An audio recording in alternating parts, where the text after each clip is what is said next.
Assalamualaikum warahmatullahi wabarakatuh. Innal hamdalillah nahmaduhu wa nasta'inuhu wa nastaghfiruh wa na'udzu billahi min syururi anfusina wa min sayyiati a'malina. May yahdihillahu fala mudilla lahu wa may yudlil fala hadiya lahu. Ashhadu an la ilaha illallah wahdahu la syarika lah wa ashhadu anna Muhammadan abduhu wa rasuluh. Allahumma salli wa sallim ala nabiyyina al-karim habibina wa syafi'ina Muhammadin wa ala alihi wa ashabihi wa man tabi'ahum bi ihsanin ila yaumiddin. Amma ba'du. Qala Allah Ta'ala fil Qur'anil Karim, a'udzu billahi minasy syaithanir rajim. Ya ayyuhalladzina amanu taqullaha wal tanzur nafsum ma qaddamat lighad wattaqullaha innallaha khabirum bima ta'malun. Wa qala an-nabiy sallallahu alaihi wasallam, iqra'ul Qur'an fa innahu ya'ti yaumal qiyamah syafi'an li ashabihi. Hadirin jamaah Siber yang dimuliakan Allah Subhanahu wa taala, puji syukur senantiasa kita panjatkan atas kehadiran Allah Subhanahu wa taala. Di kesempatan malam hari ini kita semua dapat hadir dalam rangka kajian rutin kita, dalam upaya kita sebagai umat Islam, umat mukmin ya, belajar tolabul ilmi, li tolabil ilmi. Jadi kewajiban kita adalah menuntut ilmu dari kita dalam buayan ibu sampai kita dipanggil oleh Allah Subhanahu wa taala, yaitu masuk ke liang lahat. Dan kewajiban ini terus-menerus akan melekat kepada kita selama kita masih hidup. Maka bersyukurlah kita kepada Allah Subhanahu wa taala. Allah memberikan hati yang tenang, hati yang tentram kepada kita semua. Keamanan, kesehatan, kesempatan yang luar biasa Allah berikan kepada kita semua sebagai bentuk karunia Allah Subhanahu wa taala. Kalau kita bandingkan, kalau kita pikirkan bagaimana saudara-saudara kita di Palestina, mereka berjuang dengan harta, dengan jiwa, dengan raga. Semuanya dikorbankan untuk mempertahankan tanah Palestina. Maka kita sebagai umat Islam yang diberikan kenikmatan yang begitu luar biasa, maka kita coba manfaatkan kenikmatan itu untuk selalu senantiasa mendekatkan diri kita kepada Allah Subhanahu wa taala. Mudah-mudahan kehadiran kita semua mendapatkan rahmat Allah, mendapatkan ridha Allah Subhanahu wa taala dan juga ampunannya. Salawat beriringan salam senantiasa tercurah limpahkan atas baginda Nabi Muhammad sallallahu alaihi wasallam, kepada keluarga, sahabat dan seluruh pengikut beliau, yaitu umat Islam, yang mudah-mudahan kita semuanya mendapatkan syafaat beliau di hari kiamat kelak. Amin ya rabbal alamin. Hadirin yang dimuliakan Allah Subhanahu wa taala. Jadi pembahasan materi kita pada malam hari ini adalah lanjutan dari materi tahsin Al-Fatihah sebenarnya. Jadi Al-Fatihah yang sudah kita pelajari bersama ini merupakan lanjutannya. Jadi pembukanya itu Al-Fatihah. Jadi kita mencoba untuk memperbaiki bacaan-bacaan kita dalam Al-Fatihah. Itu yang terpenting khususnya ketika dalam salat. Maka kita akan masuk kepada materi dasar sebenarnya, Pak. Ini materi dasar bagaimana kita harus tahu sebagai orang yang belajar Al-Quran. Kita harus tahu dari dasar bagaimana cara membaca dengan baik dan benar. Sehingga pada slide pertama itu kita bisa melihat di sana ada sebuah kalimat, yaitu makharijul huruf al-hijaiyah. Apa itu makharijul huruf al-hijaiyah? Jadi secara kata makharijul huruf itu berasal dari dua kata, yaitu makharij dan al-huruf. Jadi materi ini sebenarnya materi sudah lama yang sudah pernah kita bahas di majelis ini. Hanya saja karena jamaahnya bertambah banyak, maka saya coba angkat lagi dari awal. Dan juga sebagai pengingat yang sudah mempelajari ini agar lebih kuat lagi. Jadi makharij itu bentuk jamak dari kata makhraj. Makhraj itu adalah isim makan, ya, isim tempat, di mana yang artinya adalah tempat keluar. Sedangkan al-huruf itu juga bentuk jamak dari kata harfun, yaitu kumpulan huruf. Jadi makharijul huruf itu adalah secara istilah yaitu tempat-tempat atau letak keluarnya huruf-huruf hijaiyah ketika membunyikannya. Jadi setiap huruf itu, para bapak semuanya, itu memiliki tempat keluarnya masing-masing. Jadi ada pintunya masing-masing. Huruf itu tidak semuanya keluar dalam satu pintu, tidak, tapi ada pintunya masing-masing. Selama kita mengaji, selama kita membaca Al-Quran, kita hanya menirukan apa yang dilafalkan oleh ustadz kita, yang dilafalkan oleh kiai kita, guru-guru kita. Akan tetapi mungkin di beberapa tempat itu tidak dijelaskan secara detail bagaimana huruf-huruf itu keluar, bagaimana asal muasalnya huruf itu keluar. Jadi di sini kita akan belajar teorinya. Jadi kalau prakteknya saya yakin para bapak ini sudah fasih, ya, dalam melafalkan huruf-huruf hijaiyah. Jadi itu pengertian secara bahasa dan istilah. Jadi tempat keluarnya huruf. Jadi huruf-huruf itu, setiap huruf itu punya tempat keluarnya masing-masing. Baik, lanjut. Jadi makharijul huruf itu terbagi menjadi 5 bagian, Pak. Lanjut. Jadi makharijul huruf terbagi menjadi 5 bagian. Yang pertama adalah al-jauf. Bahasa Arabnya al-jauf, yang artinya itu rongga mulut. Jadi rongga mulut itu semua rongga yang berasal dari tenggorokan sampai depan mulut ini, itu yang dinamakan rongga mulut. Kemudian yang kedua adalah al-halqu. Al-halqu itu artinya adalah tenggorokan atau kerongkongan. Itu yang kedua. Yang ketiga adalah al-lisan. Nah, lisan ini bagian yang paling banyak. Nanti kalau kita kupas bisa jadi ini 3 atau 2 pertemuan khusus bab lisan. Ini yang soalnya yang paling banyak. Di situ ada 10 tempat keluar dari 18 huruf hijaiyah. Nah, itu yang paling banyak lisan. Yang keempat adalah asyafatain. Asyafatain ini adalah 2 bibir. Kemudian yang kelima adalah al-khaisum, yaitu rongga hidung. Jadi ini adalah bagian-bagian yang dibagi oleh para ulama qurra, ya,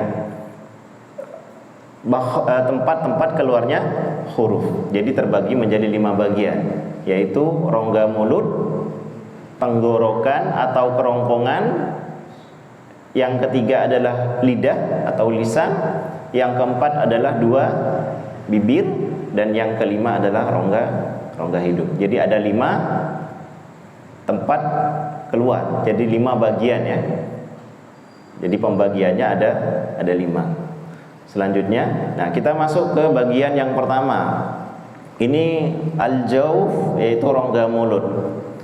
Al-jauf ini adalah tempat keluarnya huruf-huruf yang kita kenal sebagai huruf mad. Ya. Mad, tahu mad gimana? Hukum mad. Ya, ada mad tabi'i, ada mad wajib, ada mad jaiz, ya. Ada mad silah, ya. Kemudian mad yang lainnya. Dan huruf-huruf ini ada 3, yaitu alif, kemudian ada waw sukun, kemudian ada ya sukun. Jadi 3 huruf ini, Pak, keluarnya itu dari rongga mulut. Jadi rongga mulut itu batasannya dari yang gambar putih itu, yang dari paling bawah sampai ke bagian bibir, itu yang namanya al-jauf, yang warnanya putih. Jadi itu al-jauf, ya. Itu tempat keluarnya huruf-huruf mad, yaitu ada alif, ada waw, ada ya. Nah, contohnya malaghawa. Nah, yang tanda huruf yang berwarna merah itu adalah huruf mad. Nah, itu tempat keluarnya di mana? Al-jauf atau rongga mulut. Ya, itu khusus ini saja, al-jauf itu khusus huruf mad, ya, khusus huruf mad saja. Wa qulu, jadi waw sukun dan waw sukun, wa qulu. Kemudian hamidin, ya, itu merupakan huruf-huruf yang terletak pada rongga mulut. Itulah katanya di rongga mulut. Kalau kita perhatikan gambarnya, itu gambar lidahnya beda-beda, ya, Pak. Ya, kalau kita perhatikan gambar lidahnya itu beda-beda semua. Kalau untuk aliful maddiyah, itu posisi lidahnya adalah datar, ya, tidak naik, ya. Jadi dan tidak terlalu cekung ke bawah, tidak, tapi datar. Itu bunyinya alif. Kalau kita coba mala, jadi posisi lidahnya tidak naik tapi datar. Mala, ya. Ghawa, itu alif. Kemudian kalau wawul maddiyah, itu posisi lidahnya terangkat di bagian pangkalnya, sehingga bunyinya itu nanti akan seperti penuh, Pak. Bunyinya mulut itu seperti penuh. Waku, dan bibir harus monyong. Waku, ya. Waqulu. Nah, itu fungsi pangkal lidah itu untuk mempersempit aliran udaranya, sehingga bunyinya itu lebih bulat, lebih tebal nantinya. Itu yang waw maddiyah. Sedangkan untuk yang ya maddiyah itu di bagian ujungnya lebih terangkat, sedangkan di pangkalnya lebih turun. Hamidin, ya, posisi ujung lidahnya di bagian punggungnya itu lebih terangkat, sedangkan di pangkalnya itu turun. Hamidin. Ya, kalau tidak dicoba memang agak kerasa, Pak. Ya, agak kerasa. Jadi memang perlu dicoba, ya, dilatih. Nah, seperti itu. Betul, yang waw. Iya. Kalau yang iya, tengahnya hampir menyentuh langit. Ya, bagian punggung bagian depannya itu menghimpit, ya. Jadi tidak menempel, tetapi mempersempit lubang udaranya, seperti itu. Sampai sini kira-kira bisa dipahami? Coba bersama-sama. Oh ya, baik. Kita tirukan. Baik, kita coba bersama-sama, Pak. Ini prakteknya biar kita paham dengan materi ini. Dari yang pertama, yang alif dulu. Malaghawa.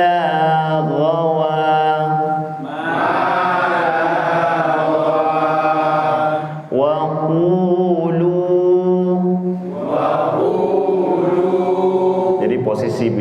monyong ya. Kemudian hamidin.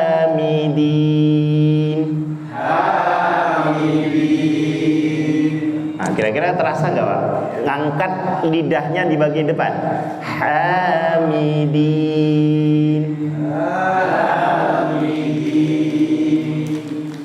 Nah, jadi memang perlu banyak latihan dengan posisi lidah seperti ini. Ya. Kemudian lanjut ke yang kedua. Ini saya kira bisa dipahami, ya? Ya, artinya begini.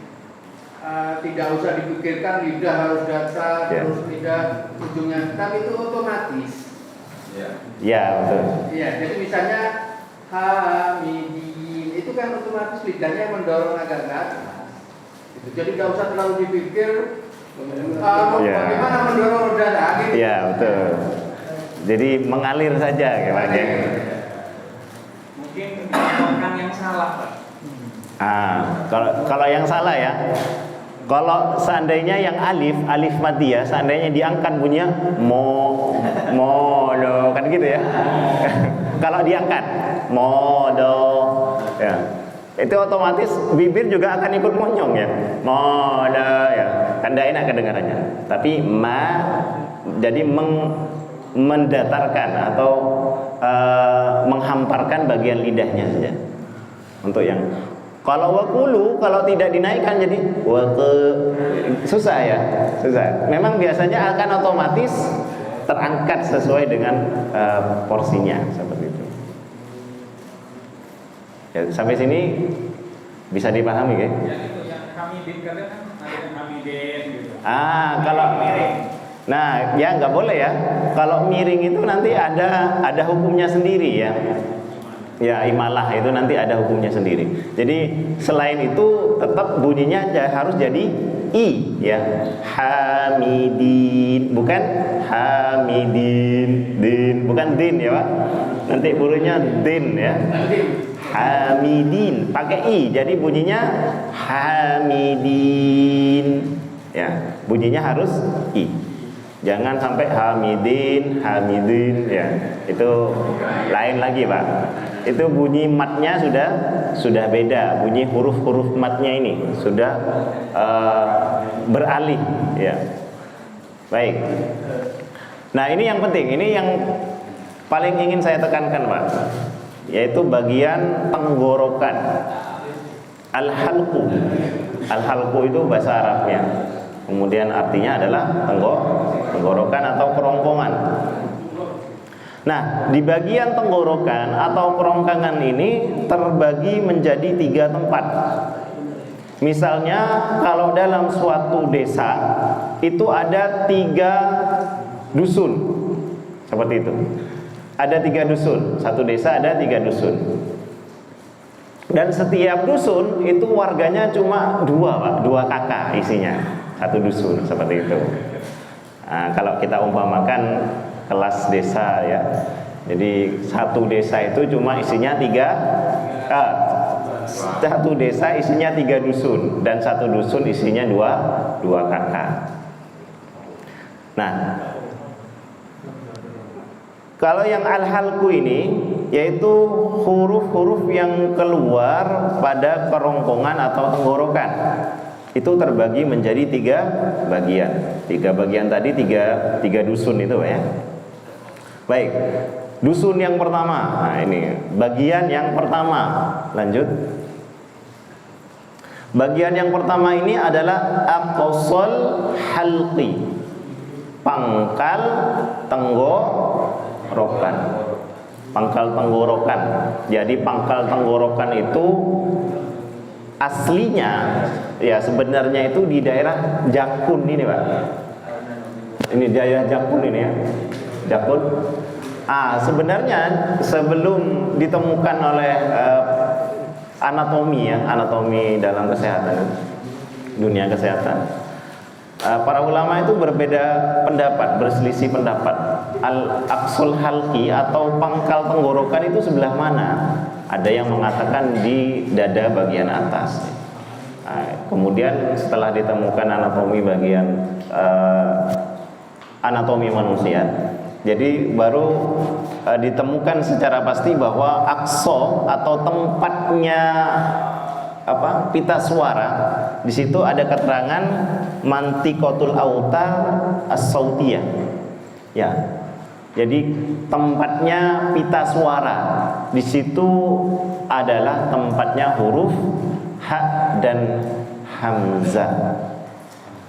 Jadi huruf ha dan hamzah itu terletak pada bagian pita suara situ, Pak. Atau kita sebut dengan pangkal tenggorokan. Jadi posisinya pas dengan pita suara, di daerah pita suara.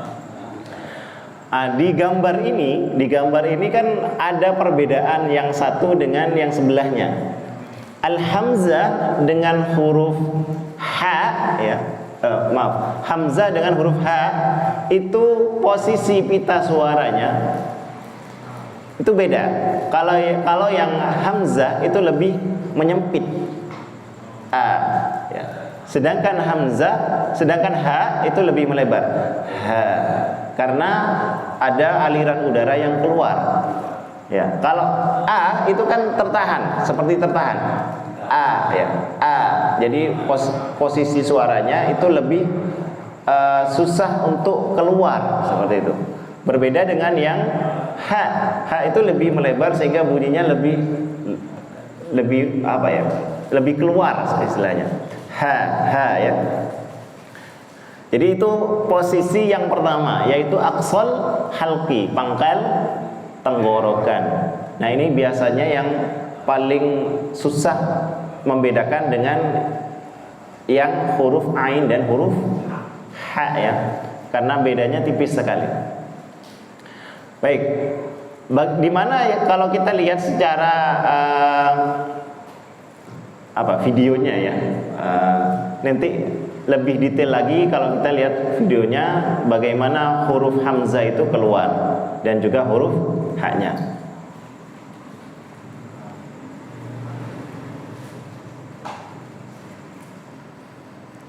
Makhraj huruf hamzah terletak pada pangkal tenggorokan yang merupakan tempat bagi pita suara.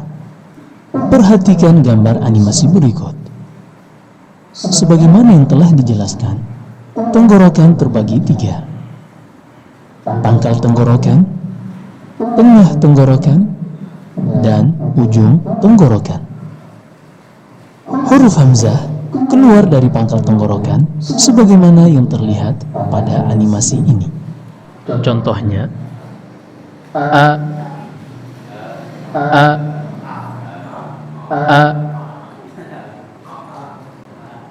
Baik, seperti itu ya. A, jadi posisinya berada di pita suara, dihimpitkan bagian pita suara. Kita kan tidak tahu himpit hendaknya kan tidak tahu ya. Kira-kira aja. Ya. A ya. Coba kita bareng-bareng, Pak. A I U ba. A I U ba. Jangan terlalu keliru, Pak. A I U ba ini keliru. Dihimpitkan, sekiranya bunyinya itu lebih padat. A I U ba. Coba bareng-bareng. A I U ba.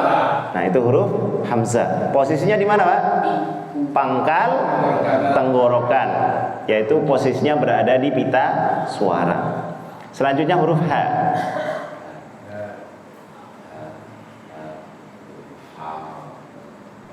Makhraj huruf ha terletak pada pangkal tenggorokan. Perhatikan gambar animasi berikut. Huruf ha keluar dari pangkal tenggorokan. Contohnya ha.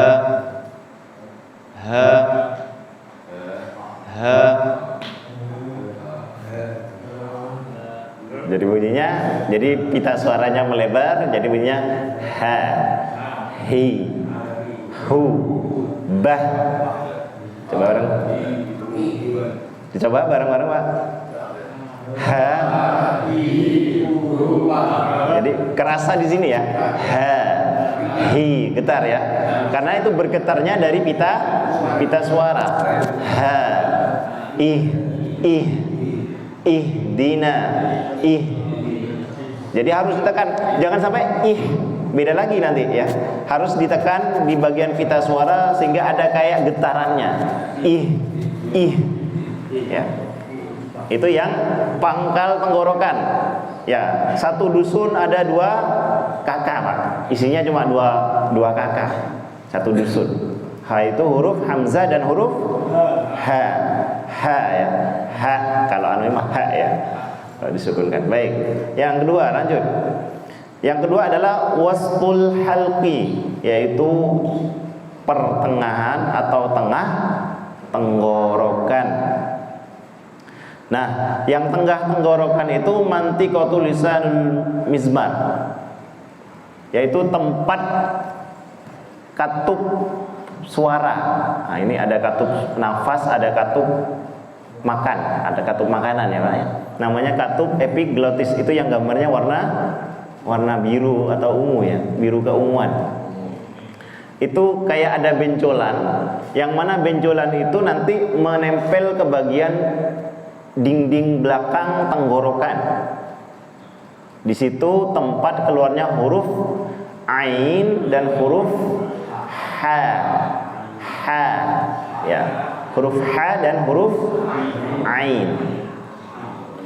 Nah, ini yang biasanya paling susah ketika ada 2 huruf hamzah dan huruf ain bertemu. Misalnya la ya, huruf hamzah dan huruf ain. Kebanyakan biasanya diterabas, Pak. Terabasnya jadi apa? Hamzah semua. I'lamu ya.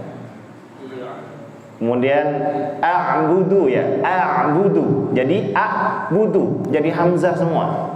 Karena 2 huruf ini memang kalau dipersatukan agak susah ketika dilafalkan dengan secara bersamaan ya.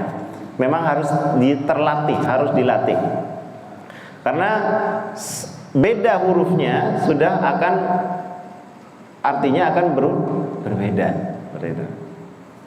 Jadi huruf ain dan huruf ha itu posisinya berada di tengah tenggorokan. Jadi katup epiglotis itu merupakan katup yang bisa menyaring atau sebagai palang pintunya, Pak.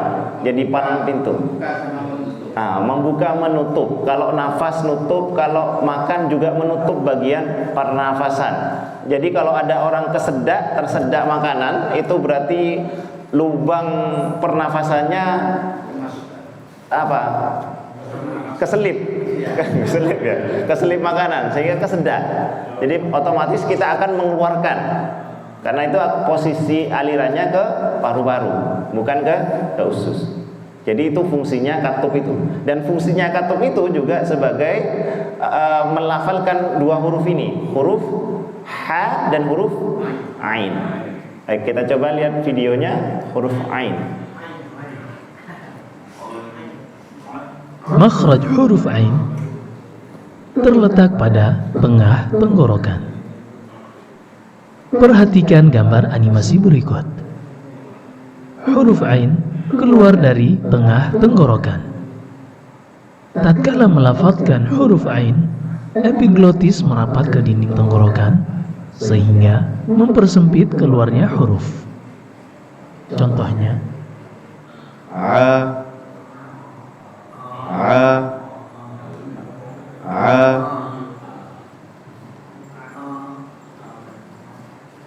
Nah, baik, huruf ain ini berarti posisinya adalah menempel lepas.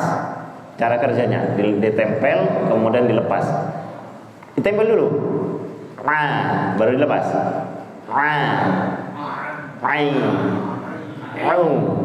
Nah, jadi cara kerjanya adalah katup epiglotisnya itu ditempelkan dulu baru dilepas.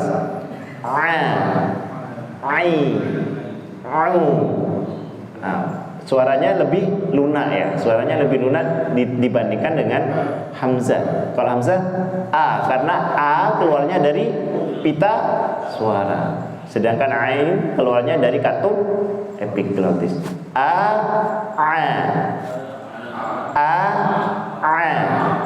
Jadi posisinya beda, suara yang dihasilkannya pun berbeda.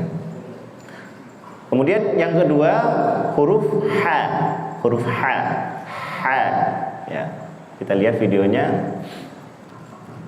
Makhraj huruf ha terletak pada tengah tenggorokan. Perhatikan gambar animasi berikut. Huruf H keluar dari tengah tenggorokan. Perlu diperhatikan bahwasanya tatkala mengucapkan huruf H, epiglotis agak sedikit mundur ke belakang. H, H, H. Itu huruf H. Jadi H itu tetap juga menghimpit. Kalau Ain tadi menyentuh dulu baru lepas, kalau ini menghimpit. H. Tapi nggak nyentuh Pak ya. Katupnya itu nggak nyentuh, cuman menghimpit. Sehingga suara yang dialirkan itu nafasnya itu lebih terasa. H. H. Hai. Jadi nafasnya dulu dikeluarkan. Ha, hai, hu. Itu huruf ha. Posisinya adalah tengah lidah. Coba bareng-bareng Pak. Ha, hai, hu, bah. Ha, hi, hu, bah. Nah itu masih hi. Posisinya masih hi Pak. Berarti masih ke pita suara, ke pangkalnya. Ha, hai, hu, bah.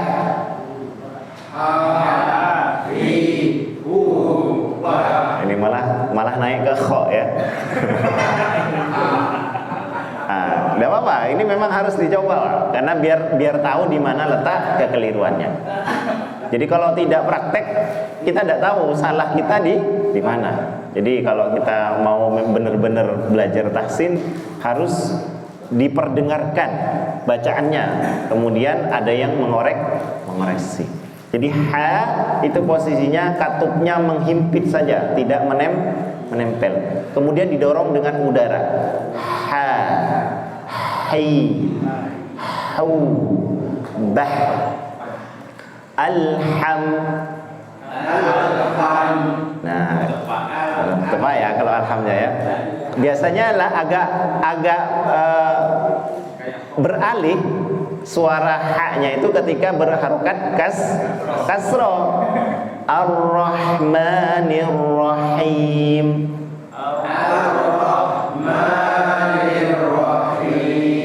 Nah, antara kekeliruannya kalau enggak ke ha ke kha. Ya, biasanya.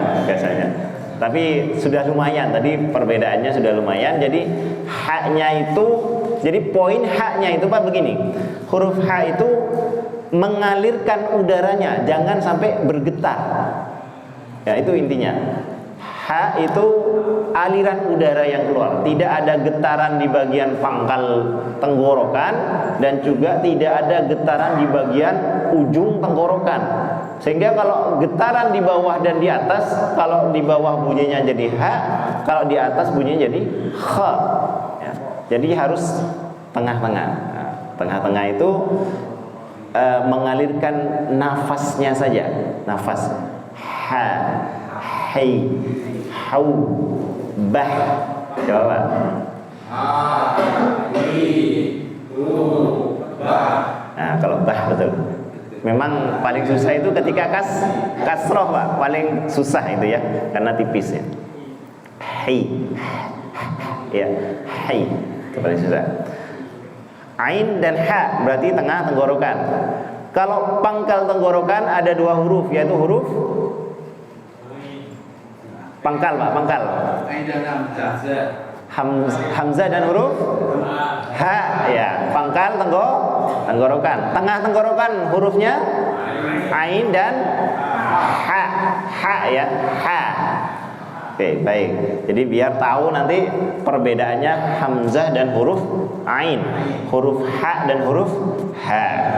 Jadi kalau ditanya posisi ha di mana, tinggal jawab tengah tenggorokan. Kalau ha ada di pangkal tenggorokan, hamzah pangkal tenggorokan, nah, ain tengah tenggorokan. Ya. Ini cuma 6 huruf saja Pak, 6 huruf saja.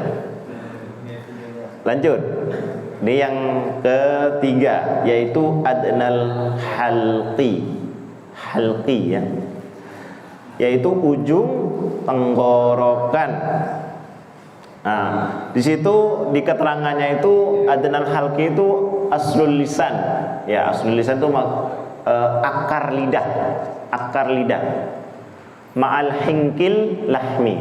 Dengan bertemu dengan langit-langit daging, ya, langit-langit daging. Langit-langit daging itu yang warnanya merah, Pak. Kalau yang kuning itu langit-langit keras. Kalau yang merah itu langit-langit lunak daging. Jadi posisinya itu yang adna, yang ujung tenggorokan, yaitu di posisinya berada di akar lidah, bertemu dengan langit-langit bagian belakang atau langit-langit lunak bagian belakang. Jadi di situ pertemuannya, sehingga nanti tidak heran bunyinya itu akan ada getaran di situ antara gha, kha. Nah, itu getarannya pertemuan dengan akar lidahnya itu dengan langit-langit bagian belakangnya. Nah, di situ tempat keluarnya huruf ghain dan huruf kha. Baik, kita coba lihat videonya. Makhraj huruf ghain terletak pada ujung tenggorokan. Perhatikan gambar animasi berikut. Huruf ghain keluar dari ujung tenggorokan, yaitu pertemuan antara akar lidah dengan langit-langit lunak atau yang diistilahkan dengan palatum molar. Namun, perlu diperhatikan bahwasanya ketika mengucapkan huruf ghain, lidah tidaklah menempel pada langit-langit lunak, sehingga suara tetap bisa keluar melewati rongga antara keduanya. Contohnya, gha, gha, gha. Jadi posisinya akar lidahnya itu menghimpit ya Pak, sehingga aliran udara yang mau keluar itu memaksa masuk, sehingga ada timbullah getaran. Gha, ya. Gha, ghi, ghu, bag, ghi, ghu, bag. Nah, itu huruf gha ya. Posisinya satu tetanggaan sama huruf kha. Ya, huruf kha kita coba lihat videonya. Makhraj huruf kha terletak pada ujung tenggorokan. Perhatikan gambar animasi berikut. Huruf kha keluar dari ujung tenggorokan, yaitu berada antara langit-langit atas bagian belakang dengan akar lidah. Contohnya, kho, kho, kho. Nah, untuk huruf kha ini perbedaannya adalah di bagian getarannya. Memang tidak terlalu sekeras, enggak segitunya Pak ya. Jadi memang harus ada getarannya, tapi tidak separah ya.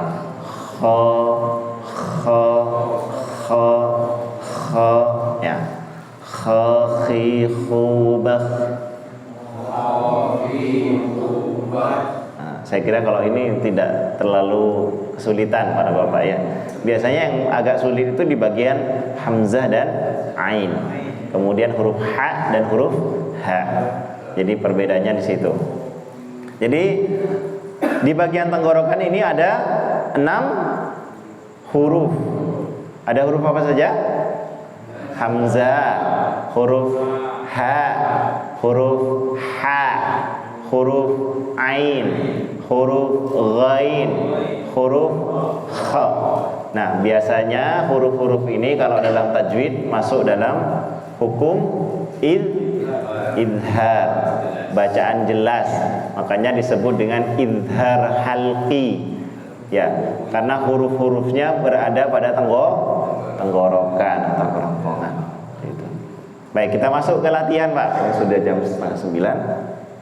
Masuk ke latihan. Kita ngaji bareng-bareng bacaan surah Al-Humazah.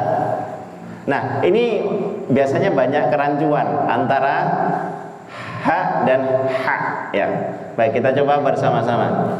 Bismillahirrahmanirrahim. Bismillahirrahmanirrahim. Wailul likulli humazatil lumazah. Wailul likulli humazatil lumazah.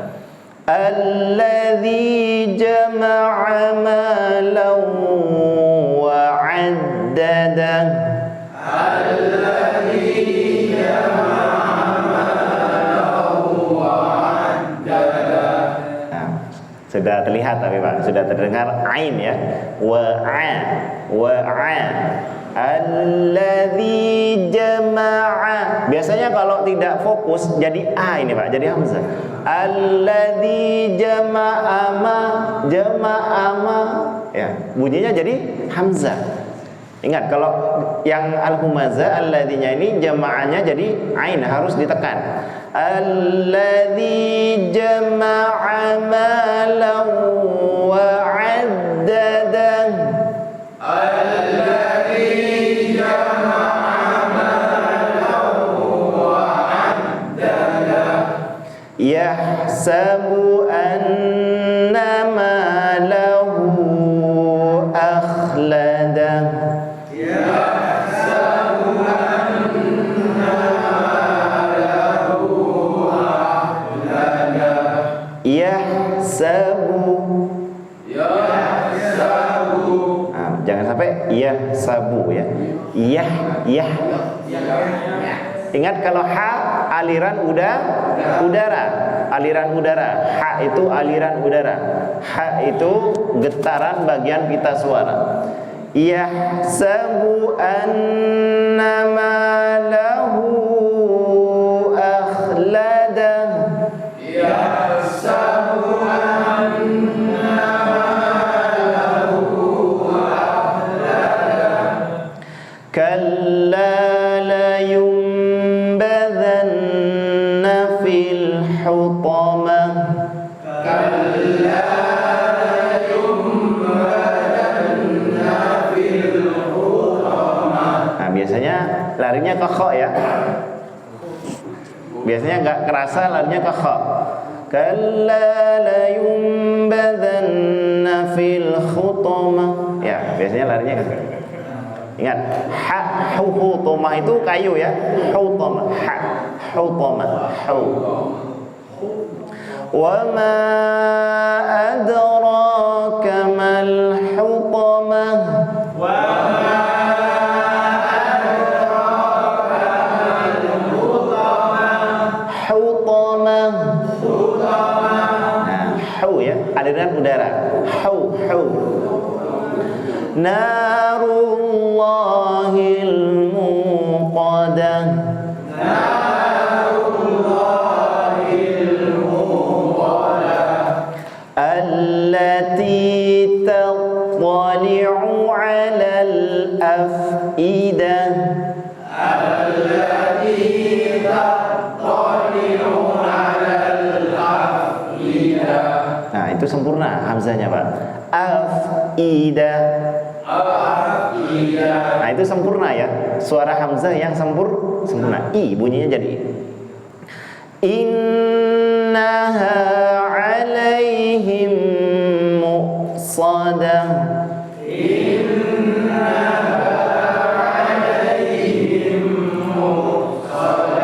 Nah, biasanya ada yang terlalu fasih ya, jadi ain ya, terlalu semangat.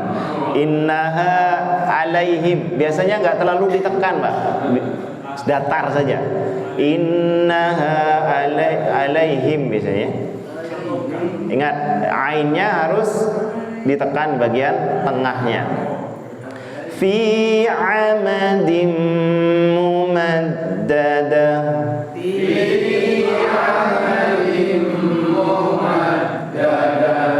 Sekali lagi Pak, Al-Kafirun Pak.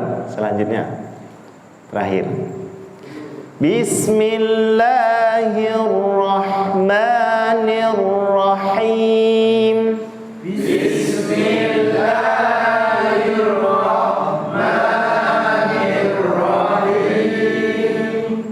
Qul ya ayyuhal kafirun.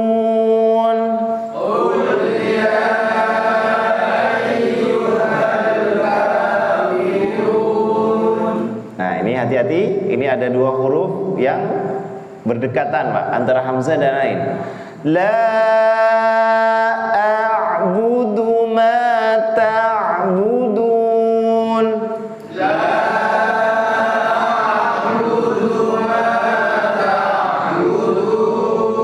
Nah baik, itu sudah mulai.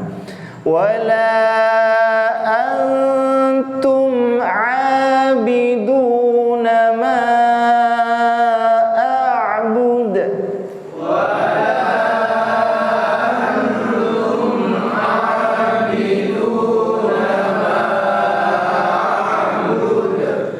Wala ana 'abidum ma 'abadtum.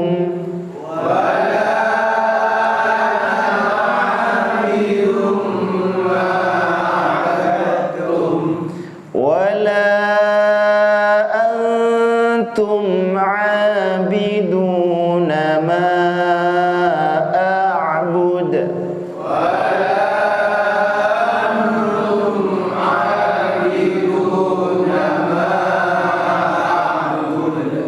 Lakum dinukum waliyadin.